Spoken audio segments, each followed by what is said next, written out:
자, 여기는 남한산성의 정상부에 있는 수어장대입니다. 수어장대에는 아무래도 군사 지휘소, 높은 곳에 위치하고 있으면서 군사를 지휘할 수 있는 장소가 바로 이 남한산성에 위치한 수어장대라고 할 수 있겠습니다.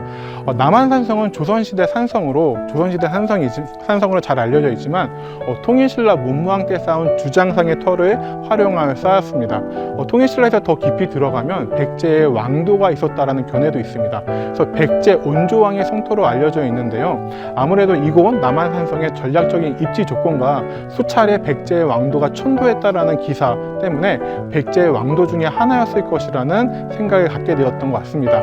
하지만 이제 발굴조사 결과 이곳에 몇 기의 이제 백제 시대 생활 주거지는 나왔지만 성곽의 흔적은 아직 확인되지 않고 있다라고 합니다. 광해군 때 후금의 침을 막고자 남한산성을 석성으로 개축하기 시작했습니다. 하지만 광해군 때는 완성하지 못했고 인조 2년 1624년에 대대적으로 수축을 하게 되었습니다. 남한산성은요, 우리나라 산성 가운데 가장 시설이 잘 완비된 산성으로 꼽히고 있습니다. 그래서 남한산성은 조선시대 유사시 외적이 쳐들어왔을 때 외적의 침입으로부터 한양 도성을 막아주는 그런 보장지로 인식되었기 때문에 오군영 중에 하나였던 조선시대 후기의 군사제도 오군영 중에 하나였던 수어청이 주둔하였고 사도 유수부의 한 곳이 됩니다. 사도 유수부는 수도인 한성을 중심으로 해서 한성을 방어하기 위해서 동서남북에 있었던 네 개의 도시가 되겠는데요.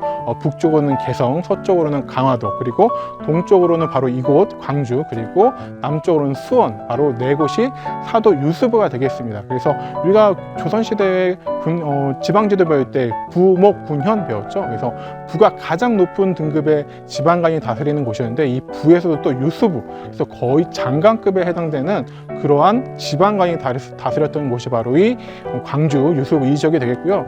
이 광주 유수는요, 수어사를 겸하면서 그러니까 수어청을 담당하는 관리를 겸하면서 이 휘하에 아래에 약 6,000명 가량의 병력을 두었다고 합니다. 그리고 이제 남한산성은 그러니까 수어청에서 담당했다라면 또 한편 북한산성 들어갔죠. 북한산에 있는 북한산성 같은 경우는 오군영 중에 하나였던 총룡청에서 담당을 했습니다.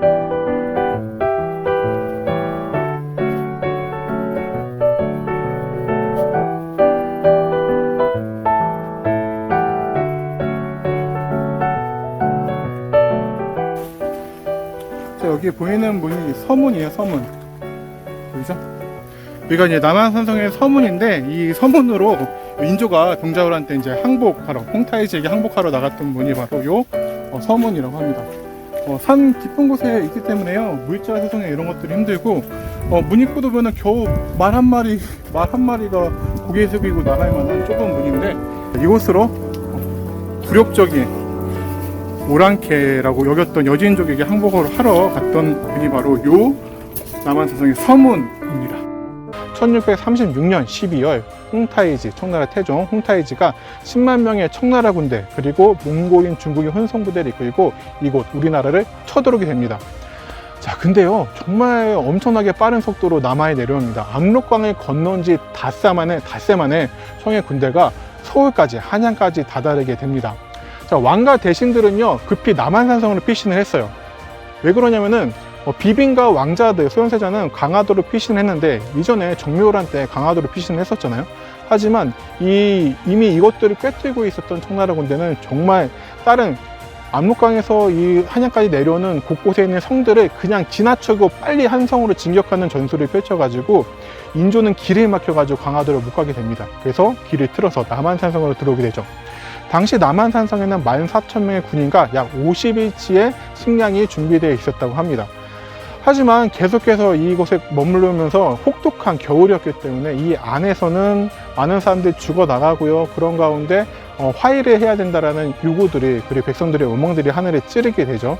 그런 요구가 거세지니까, 그리고 거기다가 강화도가 함락되어가지고 소현세자 등이 포로로 잡혔다라는 소식이 전해지자 결국 화해를 할 수밖에 없다, 화해를 하자라는 의견이 대세를 이루게 됩니다.